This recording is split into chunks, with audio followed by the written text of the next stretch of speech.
Everyone, Sukriti here. तो students, last lecture में हमने मेंस्ट्रुअल साइकिल के बारे में डिस्कस किया था। हमने देखा था कि अगर जो एग है वो स्पर्म के साथ फ्यूज नहीं हो तो वो it comes out to the vision of the female. ठीक है, तो कल लास्ट लेक्चर में हमने वो डिस्कस किया था। तो आज हम डिस्कस करेंगे कि अगर स्पर्म जो है वो फ्यूज कर जाए एग के साथ, ठीक है, फर्टिलाइजेशन हो जाए, तो वो प्रोसेस कैसे होगा, आज हम उसके बारे में डिस्कस करेंगे। ठीक है, देखो फर्टिलाइजेशन क्या होती है, आप जानते हो, it is the fusion of किस किस की fusion, haploid male gamete, haploid male gamete and haploid female gamete. Fertilization क्या है, it is the fusion of haploid male gamete with the haploid female gamete. देखो जब हमने गैमेटोजेनेसिस पढ़ी थी तो मैंने आपको वहां पे दिखाया था कैसे हमारे पास डिप्लॉइड सेल से वो जो है हैप्लॉइड गैमेट बनता है ना, वो हमने डिस्कस किया था। तो वो जो हैप्लॉइड गैमेट्स बनते हैं हमारे पास, उन्हीं की जो है फ्यूजन होती है और उसको हम बोलते हैं फर्टिलाइजेशन, राइट। देखो अगर हम ह्यूमन बींग्स का केस कंसीडर करें तो ह्यूमंस में जो फर्टिलाइजेशन होती है वो मैंने आपको बताया था, फीमेल रिप्रोडक्टिव सिस्टम जब हमने पढ़ा था, मैंने आपको बताया था वो कहाँ होती है, फेलोपियन ट्यूब में। और फेलोपियन ट्यूब में भी मेनली कहाँ, एम्प्यूला ऑफ फेलोपियन ट्यूब। ठीक है, फेलोपियन ट्यूब के एम्प्यूला पार्ट में जाके जो है वो फ्यूजन होती है। ठीक है, अब देखो ये जो फर्टिलाइजेशन है हमने देखा कि फ्यूजन जो है ये होती है inside the body of a female. ये जो फेलोपियन ट्यूब है ये फीमेल बॉडी के इनसाइड ही तो प्रेजेंट होती है ना, तो फर्टिलाइजेशन भी कहाँ, इंटरनल होगी। तो फर्टिलाइजेशन कैसी होती है ह्यूमन बींग्स में, it is the internal fertilization. ठीक है, तो हमने देखा जनरल फर्टिलाइजेशन का कि फर्टिलाइजेशन होती कैसे है। अब देखो मैंने आपको यहाँ पे दिखाया कि फ्यूजन होती है हैप्लॉइड मेल गैमेट की और हैप्लॉइड फीमेल गैमेट की। हैप्लॉइड मींस क्रोमोसोम नंबर कितना है उनका, 23 क्रोमोसोम है, नंबर है मेल का, मेल गैमेट का, और 23 ही है फीमेल गैमेट का। और जब इनकी फ्यूजन होगी तो हमारे पास रिजल्टिंग बनता है जाइगोट। क्या बनता है, जाइगोट, है ना, जाइगोट बनेगा। अब देखो ये भी 23 है, ये भी 23 है, जब ये फ्यूज करेंगे तो हमारे पास जो रिजल्टिंग क्रोमोसोम नंबर आता है वो आता है 46। ठीक है, तो इस तरह से जो गैमेट्स होते हैं ये हैप्लॉइड होते हैं, लेकिन जाइगोट हमारे पास जो है ये डिप्लॉइड हो जाता है इस तरह से फ्यूजन के बाद। ठीक है, ये देखा हमने फर्टिलाइजेशन का। अब देखो ये जो फर्टिलाइजेशन है, जैसे ये सिंपल लग रहा है कि सिंपली जो है मेल और फीमेल गैमेट की फ्यूजन हो जाती है। ठीक है, जैसे इतना सिंपल लग रहा है कि सिंपल फ्यूजन होती है, इतना सिंपल ये प्रोसेस है नहीं है, ये कॉम्प्लिकेटेड प्रोसेस है, नंबर ऑफ स्टेप्स इसमें इन्वॉल्व है। तो आज हम वही डिस्कस करेंगे डिटेल में कि एक्चुअल में जो फ्यूजन है ये होती कैसे है। ठीक है, अब देखो मेल और फीमेल गैमेट को जो है फ्यूज करना है आपस में, है ना। तो आप जानते हो मेल गैमेट जो है ये प्रोड्यूस होता है inside the body of a male, है ना, टेस्टिस में प्रोड्यूस होते हैं स्पर्म्स, और जो एग्स हैं वो प्रोड्यूस होते हैं फीमेल की बॉडी में इनसाइड द ओवरीज, राइट। तो अब आप सोचो इनको फ्यूज करना है, इनको मिलना है, तो सबसे पहले क्या चाहिए, ये दोनों पास आए, है ना, सबसे पहले पास आएंगे ये, तभी तो फ्यूजन होगी। अब आपको याद हो जब मैंने आपको स्ट्रक्चर ऑफ स्पर्म और ओवम बताया था, तो मैंने आपको वहां पे बताया था जो स्पर्म होता है वो मोटाइल होता है, स्पर्म मोटाइल होता है, और जो ओवम होता है वो नॉन मोटाइल होता है। तो ऑब्वियस सी बात है जो मोटाइल गैमेट होगा वही तो उसके पास जाएगा ना, जो नॉन मोटाइल है वो कैसे मूव करेगा, है ना। तो मोटाइल गैमेट जो स्पर्म है वो ओवम को अप्रोच करते हैं, ठीक है, एग को अप्रोच करते हैं ताकि वो उसके साथ फ्यूज कर पाए। अब ये अप्रोच कैसे होती है, देखो सबसे पहला स्टेप है इसमें approach of sperm to ovum, की सबसे पहले स्पर्म जो है मोटाइल गैमेट है वो नॉन मोटाइल गैमेट को अप्रोच करेगा। ठीक है, देखो जब इंटरकोर्स होता है तो मैन जो है, मेल जो है वो इजैकुलेट करता है सीमन फीमेल के वजिना में, है ना। तो जो सिंगल इजैकुलेशन होती है हमारे पास उसमें 3.5 मिलीलीटर सीमन जो है हमारे पास आता है। ठीक है, जब सिंगल एक बार में इजैकुलेशन होगी तो फीमेल के वजिना में इतना सीमन जो है वो इजैकुलेट करता है मेल। ठीक है, और इतने मिलीलीटर स्पर्म सीमन में हमारे पास होते हैं 200 to 400 मिलियन स्पर्म्स। कितने स्पर्म्स होते हैं, 200 to 400 मिलियन स्पर्म्स होते हैं। देखो सीमन इतना इजैकुलेट होता है लेकिन इतने million sperms, 200 to 400 million sperms हमारे पास आते हैं। अब इतने स्पर्म्स, मिलियन स्पर्म्स क्यों आएंगे, अल्टीमेटली तो एक ही तो स्पर्म को फ्यूज करना ना एग के साथ, तो एक भी तो इजैकुलेट हो सकता था, लेकिन ऐसा नहीं होता है। ये क्यों नहीं होता है, देखो जब मैंने आपको मेल रिप्रोडक्टिव सिस्टम पढ़ाया था तो मैंने आपको वहां पे दिखाया था जो कॉपर ग्लैंड होता है वो उसकी जो यूरिन की एसिडिटी होती है उसको न्यूट्रलाइज करता है ना, जो एसिडिटी होती है मेल जेनिटल ट्रैक्ट की वो न्यूट्रलाइज होती थी कॉपर ग्लैंड से। लेकिन जब हमने फीमेल सिस्टम पढ़ा था हमने वहां पे कोई ऐसा ग्लैंड नहीं देखा जो उसकी एसिडिटी को न्यूट्रलाइज करते हैं, राइट। तो इसलिए क्योंकि फीमेल जेनिटल ट्रैक्ट एसिडिक होता है और हमारे पास कोई ऐसा फैक्टर नहीं है जो उसको एसिडिटी को न्यूट्रलाइज कर दे, तो इसलिए हमें इतने मिलियन स्पर्म्स जो है वो इजैकुलेट करने पड़ते हैं, है ना। देखो अगर सिंपली एक स्पर्म ही इजैकुलेट हो जाए अगर, तो जेनेटल ट्रैक्ट फीमेल का जो है वो एसिडिक है, तो वो डिस्ट्रॉय हो जाएगा, तो फिर फ्यूजन कैसे होगी। और दूसरी बात कि आप देखो वेजिना कहाँ पे इजैकुलेशन होती है, वेजिना में, लेकिन आपको जो फ्यूज करना होता है वो एम्प्यूला में जाके करना होता है। तो कितना डिस्टेंस है वेजिना से लेके एम्प्यूला तक, तो जब स्पर्म्स को इतना डिस्टेंस कवर करना है, तो जो पता है कि वो सिस्टम जो है एसिडिक है, तो फिर उसको चाहिए कि वो लार्ज क्वांटिटी में स्पर्म्स जो है वो प्रोड्यूस हो, इजैकुलेट हो, ताकि फाइनली जो है एक स्पर्म इजीली जो है वो उसके साथ फ्यूज कर पाए। ठीक है, तो ये रीजन है इतने मिलियन स्पर्म्स इजैकुलेट करने का, राइट।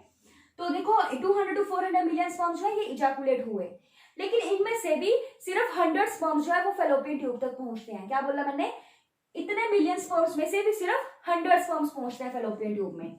ठीक है, इसमें से 100 स्पर्म्स जो है 100 sperms are able to reach fallopian tube। कितने मिलियन स्पर्म्स में से भी सिर्फ 100 स्पर्म्स जो है ये फेलोपियन ट्यूब तक पहुंचते हैं। ठीक है, देखो मैंने आपको इसका सर्वाइवल पीरियड बताया था पहले भी, जो स्पर्म इजैकुलेट होते हैं तो उसके इजैकुलेट होने के विदिन 24 आवर्स ही वो फर्टिलाइज कर पाते हैं, है ना। लाइकवाइज हमने एग का केस भी देखा था, वो भी 24 आवर्स ही विदिन ओवुलेशन क्या बोलते हैं फर्टिलाइजेशन कर पाते हैं। ठीक है, तो सोचो राइट टाइम पे कॉपुलेशन हो जाती है, मींस उसी टाइम पे एग भी रिलीज हुआ और उसी टाइम पे उसको स्पर्म्स भी अवेलेबल हो गए, तो क्या होगा, जो ओवम है हमारे पास फेलोपियन ट्यूब में वो सराउंड हो जाएगा स्पर्म से। इस तरह से जो 100 स्पर्म्स पहुंचे फेलोपियन ट्यूब में, ये इसको सराउंड कर जाएंगे ऐसे। ठीक है, अब यहाँ पे ओवम जो है आके वो स्पर्म्स से सराउंड हो चुका है, अभी स्पर्म्स इसके पास आ चुके हैं, अभी फ्यूजन नहीं हुई है, देखो अभी सिर्फ इसको सराउंड किया, इसके पास पहुंच गया है। अब ये इसके पास पहुंच गए तो नेक्स्ट क्या करेंगे, अब अपने अंदर एक एबिलिटी डेवलप करेंगे। ठीक है, अपने अंदर एबिलिटी डेवलप करेंगे ताकि ये ओवम के साथ फ्यूज कर पाए, राइट। तो वो जो अपने अंदर ये एबिलिटी डेवलप करते हैं स्पर्म्स ताकि वो ओवम के साथ एफिशिएंटली फ्यूज कर पाए, उस प्रोसेस को हम बोलते हैं कैपेसिटेशन। क्या बोलते हैं, कैपेसिटेशन। तो नेक्स्ट स्टेप क्या होगा इसमें, कैपेसिटेशन ऑफ द स्पर्म्स, की स्पर्म्स अपने अंदर एबिलिटी डेवलप करेंगे सो दैट वो ओवम के साथ फ्यूज कर पाए। ठीक है, अब ये कैपेसिटेशन कैसे होगी, देखो जब मैंने आपको स्ट्रक्चर ऑफ स्पर्म पढ़ाया था तो मैंने आपको वहां पे दिखाया था जो हेड के ऊपर मेम्ब्रेन होती है वो इलॉन्गेट हो जाती है, जिसको हमने बोला था एक्रोसोम, है ना। तो वो जो एक्रोसोम होता है उसके ऊपर हमारे पास कोलेस्ट्रॉल की लेयर होती है। क्या होती है, कोलेस्ट्रॉल लेयर होती है। ये कहाँ होती है, ओवर एक्रोसोम। एक्रोसोम के ऊपर हमारे पास कोलेस्ट्रॉल की लेयर होती है।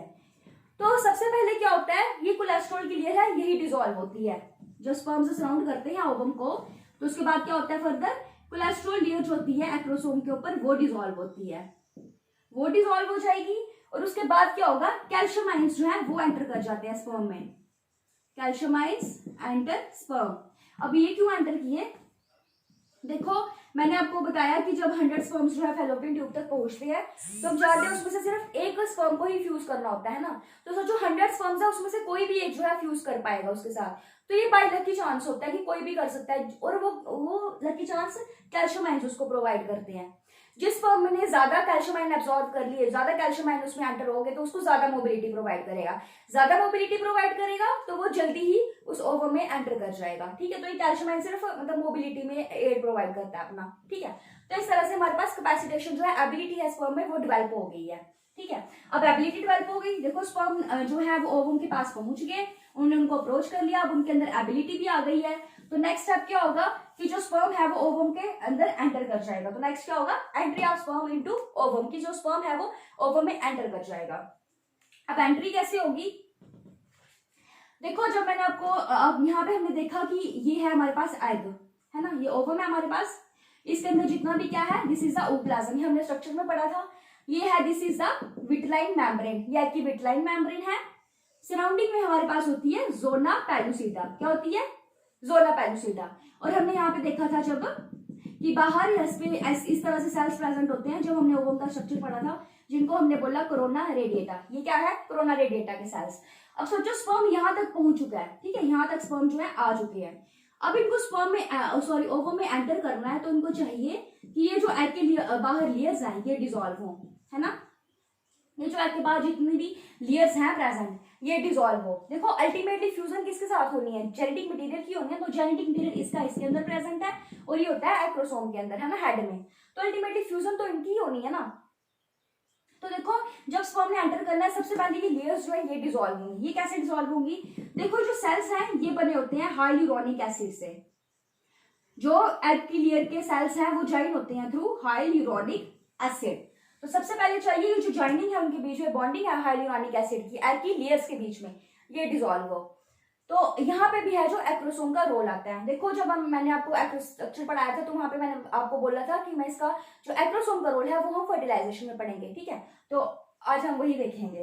अभी देखो अब क्या होगा, एक्रोसोम में हमारे पास होते हैं हाइलुरोनिडेज। क्या होते हैं? हाइलुरोनिडेज। अब ये क्या होता है? ये वो प्रोटीन्स हैं, एंजाइम्स आप इनको कंसीडर कर सकते हो कि जो हाइलुरोनिक एसिड को ब्रेक डाउन करते हैं, ठीक है। ये हाइलुरोनिडेज ये एक्रोसोम में प्रेजेंट होता है। ये क्या करेगा? हाइलुरोनिक एसिड को ब्रेक कर देगा। जब इन सेल्स की ज्वाइनिंग ही ब्रेक हो जाएगी तो अल्टीमेटली क्या होगा, ये लेयर्स जो है ये डिसॉल्व होना स्टार्ट हो जाएगी इस तरह से, ठीक है। क्या होगा? ये लेयर्स जो है ये डिसॉल्व होना स्टार्ट हो जाएगी। एक्रोसोम ने जब हाइलुरोनिडेज रिलीज किए तो उन्होंने क्या किया, हाइलुरोनिक एसिड जो उनके बीच में ज्वाइनिंग थी उसको डिसॉल्व कर दिया। अब उसको डिसॉल्व कर दिया तो अब हमारे पास सिंपली जो है एक विटलाइन मेम्ब्रेन रह गई है। अब स्पर्म जो है यहाँ पे आके पहुंच चुका है, ठीक है। स्पर्म जो है ये यहाँ पे पहुंच चुके हैं एग के बिल्कुल पास, विटलाइन मेम्ब्रेन के पास, ठीक है। यहाँ पे स्पर्म जो है वो पहुंच चुके हैं। अब देखो सपोज इतने स्पर्म्स में से हम कंसिडर करें फॉर एग्जाम्पल ये वाला स्पर्म जो है यही सबसे पहले, इसमें ही ज्यादा कैल्शियम आयंस आ गए हैं, इसमें ज्यादा मोबिलिटी आ गई है, यही सबसे पहले इसमें एंटर करेगा, ठीक है। तो क्या होता है, जिस पॉइंट पे कि जहां पे स्पर्म का हेड और एक्रोसोम की मेम्ब्रेन, सॉरी एग की मेम्ब्रेन जो है ये मिलती है, ठीक है। इस पॉइंट ऑफ कांटेक्ट पे क्या होता है, ये जो विटलाइन मेम्ब्रेन है ये डिसॉल्व हो जाएगी इस तरह से, ठीक है। ये डिसॉल्व हो जाएगी, देखो यहाँ पे ये मेम्ब्रेन डिसॉल्व हो गई यहाँ से, तो ये क्या करेगा, ये एंटर कर जाएगा। अब स्पर्म जो है ये एंटर कर गया है। और देखो ये जो सारी रिएक्शंस कि एक्रोसोम का हाइलुरोनिडेज रिलीज करना ताकि एग की लेयर्स जो है ये डिसॉल्व हो, इनको हम बोलते हैं एक्रोसोम रिएक्शंस। क्या बोलते हैं? Acrosome reactions. तो एक्रोसोम रिएक्शंस में क्या होता है, जो एक्रोसोम होता है वो रिलीज करता है हाइलुरोनिडेज जो ब्रेक डाउन करते हैं हाइलुरोनिक एसिड को ताकि जो एग की लेयर्स है वो डिसॉल्व हो जाए, ठीक है। तो फिर फाइनली क्या हुआ कि at the point of contact ये लेयर डिसॉल्व हुई, यहाँ से स्पर्म जो है ये एंटर कर चुका है, ठीक है। अब देखो ये तो एक स्पर्म एंटर कर गया, लेकिन इसके सराउंडिंग में भी तो कितने सारे स्पर्म्स हैं, अब ये भी तो एंटर कर सकते हैं ना। लेकिन आप जानते हो एक ही एग जो है, एक ही स्पर्म जो है वो फ्यूज कर पाता है, वो क्यों होता है, अब हम यही देखेंगे। देखो जैसे ही एक स्पर्म ने एंटर कर दिया, स्पर्म ने एंटर कर दिया, उसके बाद क्या होता है, कॉर्टिकल रिएक्शंस होती हैं एग में। क्या होती हैं? कॉर्टिकल रिएक्शंस होती हैं एग में। देखो एक्रोसोम रिएक्शंस है वो स्पर्म के हेड में होती हैं, लेकिन कॉर्टिकल रिएक्शंस जो होती हैं ये होती हैं inside the egg. Cortical reactions होंगी। अब इसमें क्या होगा, एग के अंदर जितना भी कॉर्टिकल कंटेंट है, ठीक है, एग के अंदर जितना भी ग्रैनुलर कंटेंट है ये क्या करेगा, ये बढ़ता जाता है, ठीक है। ये क्या करेगा, ये बढ़ता जाएगा, ठीक है, इस तरह से बढ़ता जाएगा। अब सोचो जैसे ये बढ़ता जाएगा तो ये जो मेम्ब्रेन है ये थोड़ी बाहर की तरफ बल्ज होने स्टार्ट हो जाएगी ना। है देखो सपोज पहले ऐसे था, इतना कंटेंट था, जब इसमें और ज्यादा कंटेंट आएगा ये थोड़ी सी बाहर की तरफ हो जाएगी, है ना। जब इसमें और ज्यादा बढ़ता जाएगा तो धीरे धीरे ये बाहर की तरफ बल्ज होना लग पड़ेगी बिल्कुल ही, ठीक है, इस तरह से। तो जैसे जैसे ये बल्ज होती जाएगी तो जो स्पर्म्स इसके सराउंडिंग में होंगे ये इनको भी बैकवर्ड पुश करेगी, है ना। सोचो इस तरह से, फिर से दिखाती हूँ आपको, ये हमारे पास एग है और ये स्पर्म है, ये यहाँ पे इसने इसको एंटर करना है, ये भी एंटर करना चाहता है। तो ये क्या करेगा, जितने भी ग्रैनुलर कंटेंट जो है बढ़ाता जाएगा, जैसे जैसे ग्रैनुलर कंटेंट बढ़ेगा ये मेम्ब्रेन जो है एलिवेट हो जाएगी इस तरह से। जब ये मेम्ब्रेन ऐसे एलिवेट हुई, इधर से इतनी बन गई है, तो जो स्पर्म होगा वो फॉरवर्ड पुश हो जाएगा इस तरह से। फिर अब जब और कंटेंट बढ़ेगा तो और ये एलिवेट हो जाएगी इस तरह से, तो स्पर्म जो है बिल्कुल जो है बैकवर्ड पुशिंग हो जाएगी। इसी तरह से यहाँ पे भी होता है, जब ग्रैनुलर कंटेंट बढ़ा तो ये जो मेम्ब्रेन है ये एलिवेट हो जाएगी, बाहर की तरफ बल्ज हो जाती है, ठीक है, इस तरह से ये बल्ज हो जाएगी बाहर की तरफ। और जैसे ये बल्ज हुई तो जितने भी सराउंडिंग में स्पर्म्स होंगे ये बैकवर्ड पुश हो जाएंगे। क्या होंगे? बैकवर्ड पुश हो जाएंगे। और यहाँ पे आके जब ये मेम्ब्रेन, विटलाइन मेम्ब्रेन जो है ये बल्ज हो चुकी है बाहर की तरफ और स्पर्म्स जो है वो बैकवर्ड पुश हो गए हैं, इस मेम्ब्रेन को हम बोलते हैं फर्टिलाइजेशन मेम्ब्रेन। क्या बोलते हैं? Fertilization membrane. It is the fertilization membrane. तो फर्टिलाइजेशन मेम्ब्रेन क्या है? It is the elevated vitelline membrane. जो विटलाइन मेम्ब्रेन है एलिवेट हो चुकी है, बल्ज हो चुकी है बाहर की तरफ, उसको हम बोलते हैं फर्टिलाइजेशन मेम्ब्रेन, ठीक है। ये हो गई फर्टिलाइजेशन मेम्ब्रेन की जब विटलाइन मेम्ब्रेन बाहर की तरफ बल्ज हो चुकी है। ठीक है, ये हमने देखा। अब देखो जब ये बल्ब जो बाहर की तरफ जो स्पर्म्स थे वो बैकवर्ड पुश हो गए, राइट, वो बैकवर्ड पुश हो गए, तो इतने में ओवम का जो है सर्वाइवल पीरियड भी ओवर हो चुका है, तो इसलिए फिर बाद में कोई फर्टिलाइजेशन नहीं हो पाती है क्योंकि उसका सर्वाइवल पीरियड ओवर हो चुका है और एक स्पर्म जो है वो फ्यूज कर चुका होता है उसके साथ। ठीक है, ये हमने देखा इस तरह से जो स्पर्म है वो एग के अंदर एंटर कर चुका है। ठीक है, अब हमने देखा ये जो लकी स्पर्म था, देखो इसमें से कोई भी एक, ये भी हो सकता है, ये भी जिसमें मतलब कंटेंट ज्यादा होगा कैल्शियम आयंस का वही एंटर कर जाता है। ये बाय चांस लकी चांस होता है, कोई भी कर सकता है। ठीक है, ऐसे हार्ड एंड फास्ट नहीं यही करेगा, कोई भी लकी, ये भी कर सकता है, ये भी जो जिसमें ज्यादा कंटेंट होगा कैल्शियम आयंस का। ठीक है, तो अब हमने देखा कि जो स्पर्म है वो मेम्ब्रेन में एग में एंटर कर चुके हैं। अब आपको याद हो जब हमने oogenesis पढ़ी थी तो मैंने आपको दिखाया था वहां पे जो फर्टिलाइजेशन होती है, फ्यूजन होती है, तो उसके बाद नेक्स्ट क्या होता है, मियोसिस 2 होती है ना। मियोसिस 2 हुई थी और उसके बाद हमारे पास एक ओटिड बना था और एक बनी थी second polar body, you remember. तो वैसे ही लाइकवाइज इसके बाद क्या होता है, जैसे ही स्पर्म एंटर किया उसके बाद जो मियोसिस 2 इनिशिएट होती है। क्या होता है, मियोसिस 2 इनिशिएट होती है। मियोसिस 2 इनिशिएट होगी और एग जो है वो एक्टिवेट हो जाता है। ठीक है, तो नेक्स्ट क्या आएगा, activation of the egg. Activation of the egg means कि मियोसिस 2 जो है वो इनिशिएट हो चुकी है। ठीक है, अब देखो जब हम 11th में पढ़ते हैं सेल साइकिल तो हम देखते हैं वहां पे मियोसिस 2 की सारी स्टेजेस में लास्ट में हमारे पास क्या होता है, जो न्यूक्लियर मेम्ब्रेन होती है वो डिसइंटीग्रेट हो जाती है और उसके जो क्रोमोसोम्स और जेनेटिक मटेरियल जितना भी होता है वो फ्यूज हो जाता है ना। तो अल्टीमेटली लास्ट स्टेप क्या होगा कि fusion of the genetic material, जितना भी जेनेटिक मटेरियल है न्यूक्लियस है वो फ्यूज कर जाएगा। वो कैसे होगा, जैसे ही मियोसिस 2 हुई तो क्या होगा, हमारे पास जो न्यूक्लियर मेम्ब्रेन है, न्यूक्लियस के बाहर जो मेम्ब्रेन है वो ब्रेक हो जाएगी, nuclear membrane disintegrate, nuclear membrane जो है वो ब्रेक डाउन हो जाएगी। ठीक है, न्यूक्लियर मेम्ब्रेन ब्रेक डाउन हुई तो उसके बाद क्या होता है, क्रोमोसोम्स की फ्यूजन होती है। ठीक है, किस किसकी, मेल के जो क्रोमोसोम होंगे जो स्पर्म में प्रेजेंट होंगे और फीमेल के क्रोमोसोम जो है ये फ्यूज कर जाते हैं और इस प्रोसेस को हम बोलते हैं कैरियोगैमी। क्या बोलते हैं, कैरियोगैमी। देखो ये जो कैरियो वर्ड होता है, कैरियो वर्ड रिप्रेजेंट करता है क्रोमोसोम को, कैरियो का मतलब क्रोमोसोम और गैमी मतलब फ्यूजन, तो karyogamy means fusion of the chromosomes, right. तो न्यूक्लियर मेम्ब्रेन जब टूटे उसके बाद क्या हुआ, मेल के क्रोमोसोम्स और फीमेल के क्रोमोसोम्स जो है वो फ्यूज हो गए, कैरियोगैमी का प्रोसेस कंप्लीट हो चुका है। ठीक है, जैसे ही कैरियोगैमी होती है तो उसके बाद क्या होता है, जो मेल का न्यूक्लियस होगा और फीमेल का न्यूक्लियस होगा वो फ्यूज कर जाएंगे।